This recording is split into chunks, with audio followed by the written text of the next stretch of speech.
Welcome back to the Deep Dive. Oh. Today we're opening up a topic that I think really resonates with a lot of longtime fans. You know, it sits right at that intersection of nostalgia, maybe, but also some genuine structural critique. Yeah, definitely. We're diving into the world of professional wrestling, and specifically, we're looking at that constant question, the one that kind of echoes through fan bases, especially if you've been watching for a while. Did it all used to be better? Mhm. The storytelling, the drama, the characters. Right. And it's more than just like a simple preference for the olden days. The critique we're digging into today, it really meticulously details this fundamental shift, you could say, in the narrative architecture of wrestling. Okay. We're basically comparing those sprawling, sometimes years-long sagas from the late 90s, early 2000s, what many call that golden age, with the current weekly product, which, let's be honest, often feels kind of fractured, rushed even. Yeah, fractured is a good word. So our mission here is to really analyze that gap, both emotionally and structurally. We're pulling out the core ideas from a pretty intense fan analysis to try and understand why so many dedicated viewers feel like the heart of the show. Mm-hmm. You know, that the emotional investment, the drama that underpins everything, why it feels like it's missing sometimes. Exactly. We want to get into the mechanics behind that feeling, that sense of disconnect people talk about. Precisely. Because the source material we're looking at, it isn't just like complaining, oh, I liked the old wrestlers better. No, it's arguing that the fundamental structure of the narrative itself has been swapped out. It's like we've moved from, I don't know, a complex, serialized TV drama format to something much more immediate, something focusing way more on just short-term impact. Okay, so let's unpack that right away. Let's jump into that first big observation, which the critique frames really well, I think, the decline of the epic narrative. We're talking about that shift from the saga to what they call the pressure cooker. Yeah, that pressure cooker idea, it really is spot on, isn't it? When the source material looks back kind of fondly at that golden standard, you know, the era of Stone Cold, The Rock, Triple H, they describe wrestling back then as genuinely epic. The drama had room. Right. It was given time and space to actually breathe and, crucially, to build. And think about what that meant, like structurally. Feuds weren't just resolved in a single night or even over one pay-per-view cycle. No way. They were built, like you said, over months. Sometimes they stretch across a whole year, creating these really long-form narrative arcs, these sagas. You had your main rivalry, sure, but also secondary feuds bubbling underneath, temporary alliances shifting, and importantly, you got satisfying plot twists. Twists that felt earned. Yes, earned and unexpected, because the story has so many layers, so many moving parts already established. And that longevity, that was absolutely key to the emotional investment, right? The story wasn't just about who wins the belt this month. It was often about this ongoing ideological battle. If you think back to Stone Cold versus Vince McMahon, that rivalry, I mean, that wasn't just a 3-month program set up for SummerSlam. Not at all. That tension, that conflict, it was basically the underlying premise of the entire company for years. It showed up in different ways, you know, different matches, different stipulations. It pulled different people in. But the core conflict itself, that was the constant source of drama. That's what kept people tuning in every single week because they knew the payoff, whenever it finally landed, would feel absolutely monumental because of all that buildup. But then you contrast that with the modern pacing critique, that pressure cooker effect you mentioned, and the sense of like instantaneity. It's just overwhelming sometimes. Totally. Suddenly you see a wrestler, maybe they were in the mid-card last month, now they're challenging for the main title. And if you happen to miss like 2 weeks of TV. You're lost, completely lost. Yeah. You're sitting there asking yourself, wait, when exactly did I miss the part where this guy became the #1 contender? Where was the build? Because of the current structure, it just prioritizes speed over almost everything else. It delivers the spectacle, okay, here's the big confrontation, here's the title shot, but often without providing that necessary scaffolding, you know? The context that actually justifies why this person is suddenly elevated. Right. So the narrative ends up feeling kind of flimsy because the development, the groundwork, it's just not there. Yeah. It's not really enough for a great wrestler to just cut a cool, intense promo calling out the champion if the viewer can't track the organic path that actually led them to that moment. Okay, but let me challenge that just a little bit. I mean, we live in a world now where immediate social media reaction is huge, right? Isn't there immense pressure on the promoters, on the bookers, to just seize that fleeting moment of hype? Oh, absolutely. Like if a wrestler gets over organically with the crowd, maybe for just 2 weeks straight. Don't they almost have to put them in a main event spot right away before that buzz dies down? See, and that's exactly where the pressure cooker analogy perfectly captures the systemic issue, I think. The promoters are reacting often to that immediate data stream, that Twitter buzz, but in doing so, they end up sacrificing the potential for long-term investment. Yeah. They're essentially trading narrative depth, that slow burn satisfaction, for what might just be a short-term rating spike or a trending hashtag. Yeah. The source material really emphasizes this. While the moment might look cool on screen, yeah, the wrestler's there shouting into the mic, crowds popping. The critical viewer, the one who's been following along, is left asking, okay, but why right now? What actually happened in the last 3 weeks or 3 months to make this the critical moment for this challenge? So it boils down to the difference between, say, a carefully constructed multi-season drama where every event logically builds to the next versus something more like manufactured drama, designed primarily to fill a 2 or 3 hour weekly slot with as many big moments as possible, almost regardless of the connective tissue between them. Precisely. Those older sagas, they allowed secondary characters, even tertiary ones, to play vital supporting roles. Right. They could advance the main plot on, like, the B shows or through backstage segments that weren't even about fighting. Right, character moments. Yeah, character moments. Today, it feels like almost every segment, especially on the main shows like Raw or SmackDown, has to feel like a major event, a huge happening. But paradoxically, when everything is presented as major, it kind of dilutes the meaning of the actual major happenings. That makes sense. That lack of patience means the narrative dish gets pulled out of the oven way before it's had time to properly cook through. And that impatience, that lack of a slow burn, it leads us perfectly into the next point, which is about the mechanics of character building itself. Let's shift into section 2, character depth versus what the critique calls management experiments. Yeah, and what really stands out when you analyze those past stars, the icons, is their remarkable clarity, their consistency. They weren't just amazing athletes, they were these clear archetypes, almost mythological figures with very defined drivers. You knew what made them tick. The source material is super specific about this. You knew Stone Cold's core drive, right? It was the working man's rebellion against the corporate boss, a really clear, relatable conflict against the authority personified by Vince McMahon. And that motivation, it was rock solid. It almost never wavered. Everything he did stemmed from that core conflict. Absolutely. And look at The Rock. His appeal, okay, yeah, a lot of it was charisma, obviously, but it was also consistent. He positioned himself as the voice of the people, the people's champ. Even a character like Triple H, the manipulative mastermind, the cerebral assassin, he maintained this logical consistency. Every betrayal, every political move backstage, every alliance formed or broken, it was always traceable back to his singular core motivation, acquiring power, control, cementing his legacy. Their actions always made sense within their established character framework. That word you used, consistency, that seems absolutely key. Yeah. Their motivations felt internally sound. But today, well, the critique suggests that current characters often feel less like evolving personalities and more like, management experiments. Like they're just testing out a gimmick, seeing what sticks with the audience. And this is where you start to perceive the influence of maybe external factors creeping in more obviously. The source raises a really pointed question. Is this talent being pushed primarily because internal data or social media metrics suggest they're trending right now? In other words, are they getting this push because, quote, Twitter says so, rather than because their actual character work, their promo development, or their in-ring storytelling has naturally, organically earned them that main event spot over a sustained period? And if the audience perceives that, if they feel a character's push is based more on a spreadsheet or a hashtag than on organic growth and consistent narrative, well, they're probably going to stop investing emotionally, aren't they? Exactly, because they know management could just pivot away from that character just as quickly as they push them. The moment the metrics change or the buzz fades, there's no narrative stability. Yeah, it feels temporary. And the consequence of that kind of management-driven, maybe inorganic pushing is that frustrating rotation you often see. Talents that the audience does genuinely connect with, wrestlers who've maybe built up a real following through their work, suddenly get shunted into the background. They lack consistent, meaningful TV time week after week, only to be maybe reintroduced awkwardly months later, often with little explanation for their absence. Which brings us right to that specific moment of absurdity the source highlights.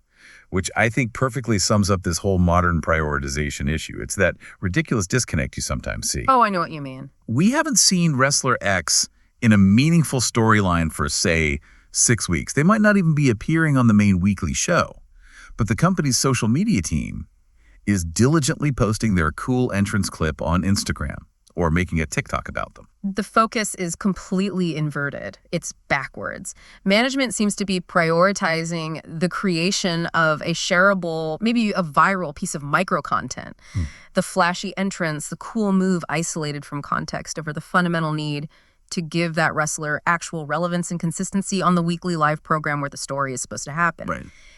If the only time you're actively reminded that a wrestler even exists is when you're scrolling through your Instagram feed, well, then the main show has kind of failed in its core duty, hasn't it? Which is narrative progression. It really does feel sometimes like they're running two completely different shows at the same time. Oh. There's the 2 or 3 hour drama, supposedly, for the dedicated viewer who tunes in every week. And then there's the 30-second highlight reel designed for the casual scroller online. And it feels like the needs of that latter group, the scrollers, are starting to override the structural integrity of the former, the actual show. And when management runs what feels like a data-driven experiment rather than an organic, passion-fueled drama, the emotional buy-in from the dedicated viewer base, it just inevitably plummets. They feel like they're watching a focus group respond in real time, not a compelling narrative unfold. And that plunge in emotional investment, it has to fundamentally alter how we, the viewers, perceive the actual action happening in the ring. Yeah. Which leads us directly into Section 3.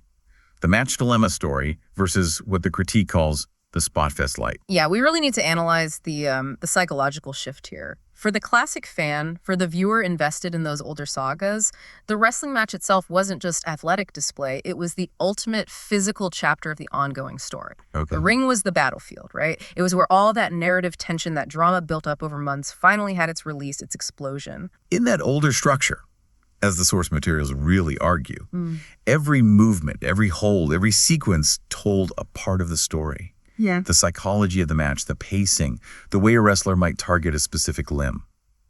It was all designed to advance the plot that had been built up in the preceding weeks and months. The audience wasn't just watching moves. They were interpreting the meaning behind the sequence. Why did he go for the arm? Why is he slowing the pace down now? And consider the difference in the impact of, say, a big high-risk maneuver. 25 years ago, a move that sent someone crashing through the announce table. That was a genuine show-stopping moment. Huge. And it felt like it had been deliberately set up and justified by the intensity of the story leading into it today. Well, high-risk moves sometimes happen within the first 3 minutes of a random TV match. Yeah. A simple rope walk followed by a flip, or a sudden dive over the top rope onto a crowd of guys. It's become almost commonplace, which unfortunately reduces the impact of moves that used to be seen as potential match enders, or at least major turning points. Like a low blow, for example. Back then, it wasn't just a cheap tactic risking disqualification. It often felt like the consistent cowardly action of a heel character who knew they couldn't win cleanly. It was true to their established character. Exactly. Or a babyface kicking out of a major finisher wasn't just a false finish spot. It felt like a heroic act of refusal, showing their heart and determination, stemming from the story of why they needed to win this match. The emotional resonance was the entire point. The source specifically points to those iconic matches involving guys like Bret Hart and Shawn Michaels as prime examples of this deep psychological storytelling within the ropes. Those matches were described as being well thought out, dramatic, and intense. Right. And that intensity wasn't just because they were great athletes, which they were, but it was a direct result of the investment the audience had in the rivalry, which had been given enough time to really fester and mean something. But today, the weekly shows, they often seem to devolve into what the critique labels Spotfest light. And here's the crucial caveat we have to make. The athletic standard among modern wrestlers is arguably the highest it has ever been. Oh, without a doubt. The things they can do physically are incredible. We see acrobatics, complex sequences, stuff that was genuinely unimaginable back in the 80s or even the late 90s. They're visually stunning, no question. Cool to watch, as the source puts it, but, and this is the core of the critique, if that series of high-level acrobatics, that cascade of complex maneuvers, isn't tethered to an emotional narrative with real understandable stakes, The overall impact is just dramatically diminished. It becomes spectacle without the substance. Pretty much. We appreciate the athletic effort, the skill is undeniable, but we don't really care about the outcome in the same way. The source states it quite plainly, emotionally. It's often a failure to connect. It almost sounds like the audience might be suffering from a kind of high spot fatigue. Is that fair? I think that's a great way to put it. When almost every match on a 3-hour show features maybe 6 false finishes, 10 incredibly complicated sequences back to back, those maneuvers stop feeling like desperate measures taken by deeply invested rivals. Yeah. And they start to feel more like mandatory checkboxes in modern match design. Okay, gotta get my springboard moving, gotta do the dive, gotta have the near fall after the signature move. Right. It loses its meaning through repetition. Precisely. And if a wrestler executes some dazzling, incredibly dangerous-looking dive to the outside, takes a hard bump, and then 2 minutes later, they're basically fine, back in the ring hitting another complex sequence like nothing happened, the audience subconsciously stops believing the moves actually hurt them in a significant way. That lack of consistent selling, the deliberate performance of conveying pain, exhaustion, injury, it diminishes the perceived stakes of every single action that follows. The critique does acknowledge, though, that newer talents, especially maybe those coming out of developmental systems like NXT, are often delivering phenomenal performances. Yeah. Particularly when they seem to be given specific instructions to maybe slow down, tell a story, sell the moves. Yeah, there are definite exceptions and some really promising wrestlers coming through, but the overarching doubt seems to remain, especially for the main weekly shows, Raw and SmackDown. You're watching, and you still frequently find yourself wondering, okay, but do they even have a long-term plan here? Does this match matter beyond tonight? And that constant questioning from the viewer, that doubt about the direction of the logic, that's just toxic for storytelling, isn't it? Completely. If the audience is continually second-guessing the booking, questioning the why, they inevitably pull back their emotional investment. They shift from being captivated by a drama to just being entertained by athleticism, which is a different experience. And when the storytelling feels rushed or inconsistent, then that amazing, complex moveset just becomes... well, it becomes filler, really. Just stuff happening before the next rush segment or the commercial break. That lack of belief in the overall direction, it leads us right into Section 4, which focuses on something slightly different: production overload and distraction. How the way the show is presented often seems to fight against the narrative they're trying to tell. Yeah, this is a really critical analysis focusing on the actual viewing environment itself. The argument is that modern production choices, especially some technical decisions, actively work against the viewer's immersion. They make it incredibly hard to just stay lost in the story, stay invested in the dramatic flow. Think about the pace of the show itself. You've got the constant commercial breaks, often cutting away at really awkward moments, fragmenting the action, especially during matches. Right in the middle of a hold sometimes. Exactly. Then you layer on the over-the-top gimmicks sometimes, the excessive pyro, the complex graphics flying across the screen, the constant promotion of social media hashtags. It all feels designed to generate immediate sensory input rather than support, say, long-term character development or subtle storytelling. The source makes comparison, recalling that the past shows had a more distinct flow. The production felt more like a window into the narrative world. You could actually immerse yourself, get lost in the story and the atmosphere being built. Okay. The production design, generally, seemed to support the narrative. It allowed for moments of silence or building dramatic tension, maybe focusing longer on a wrestler's facial expression to convey emotion. But today, the feeling described is that the weekly show often resembles, and this is a great phrase, YouTube Shorts in real time. Haha, yeah, that's evocative. It's just this rapid-fire series of quick-cut sound bites, flashy moments, seemingly designed entirely for instant, short-term consumption online, not for sustained, long-form viewing of the main program. And perhaps the most damaging structural element here, from a purely technical standpoint, is the obsession with rapid camera cuts during matches. Right. If you go back and watch matches from the 90s, even the early 2000s, the camera often stayed wider. Right. It focused on the ring action. It allowed the audience time to actually process the moves, see the impact, watch the selling. Now, it's not uncommon to see 3, 4, even 5 camera cuts within a single 5-second sequence: a punch, a reaction shot, a wide shot, back to a close-up. It can be dizzying. It makes it almost impossible for the viewer to get properly immersed, or even for the wrestler's selling to fully register before the camera jumps somewhere else. Which kind of proves the point about maybe prioritizing the wrong metrics. That sarcastic observation the source makes is pretty telling. Yeah. The perception is that someone in the production truck is constantly thinking. Quick at the TikTok angles. Exactly. Oh, wait, we have to make sure we capture this specific angle right here so we can chop it up later and make a viral clip for TikTok or Instagram. It doesn't matter if it disrupts the pacing or flow of the actual match happening live right now.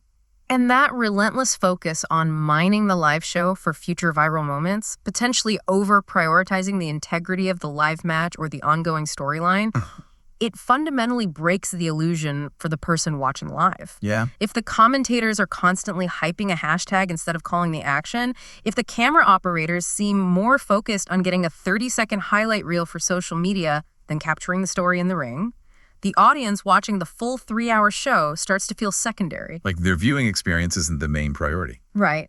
They tuned in for a coherent drama, but they feel like they're being served an assortment of fragmented digital assets designed for other platforms. And the cost of that digital first prioritization seems pretty high. It really raises that important question about audience alignment, doesn't it?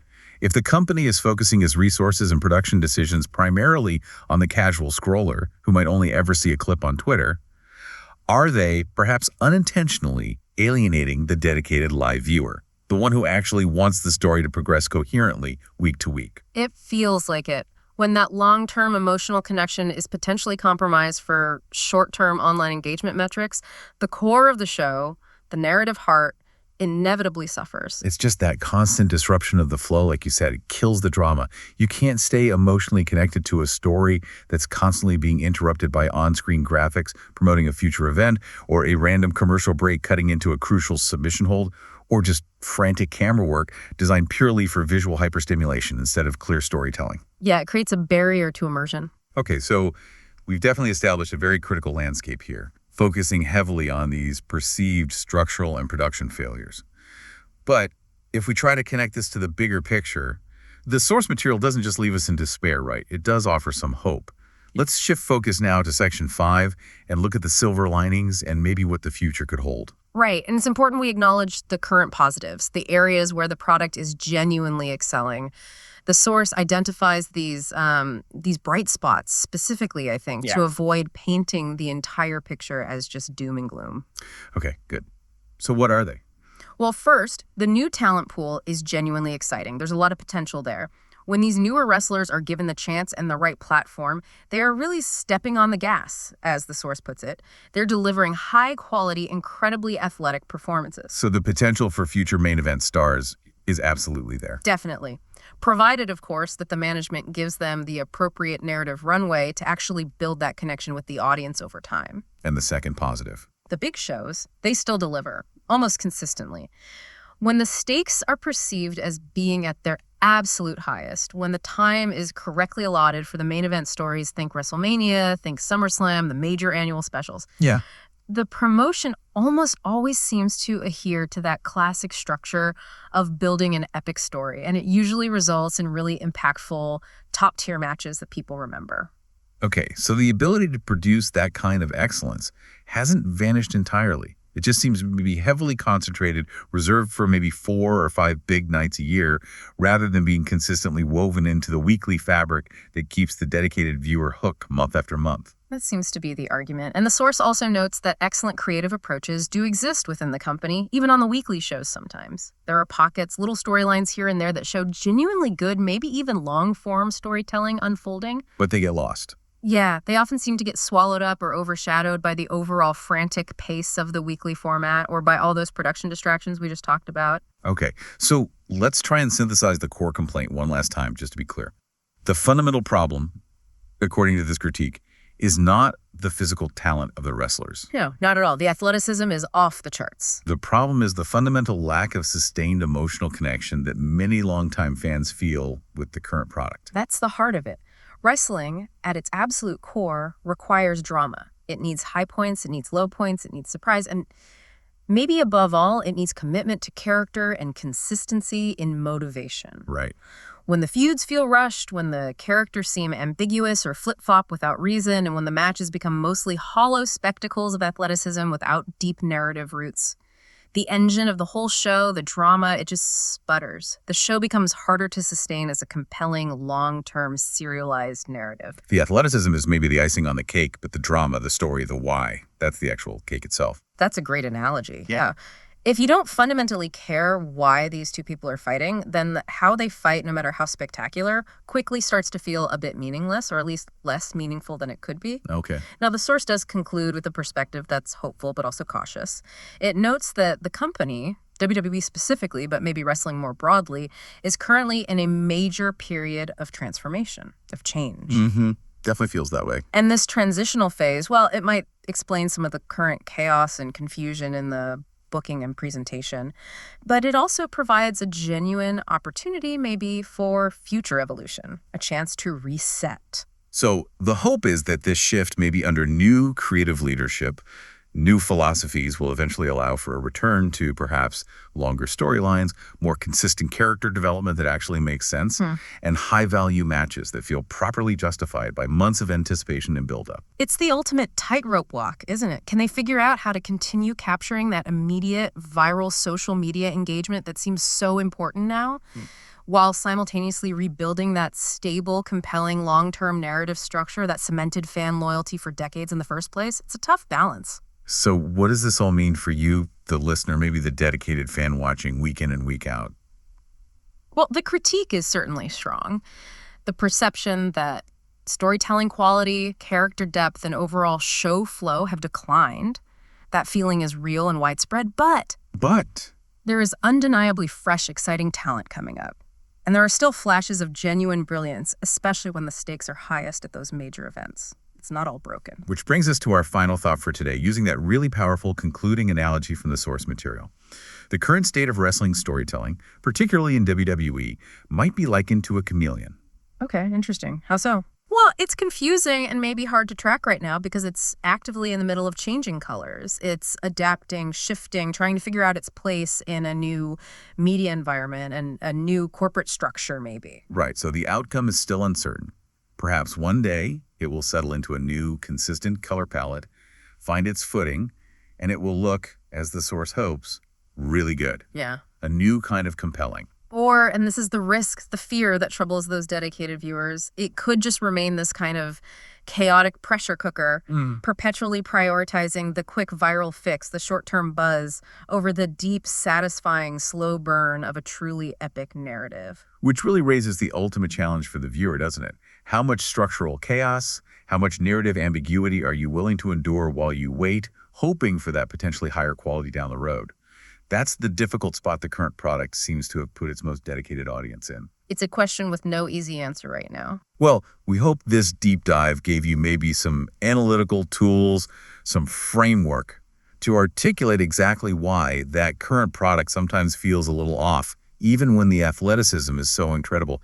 If you found this discussion insightful, if it sparked some thoughts, we'd really appreciate your support. Yeah, absolutely. Please remember to like this, subscribe if you haven't already, and definitely leave a comment. Let us know what you think, or maybe what critical look, what topic you'd like us to deep dive into next time. We read all the comments. Thanks for tuning in, and we'll catch you on the next deep dive.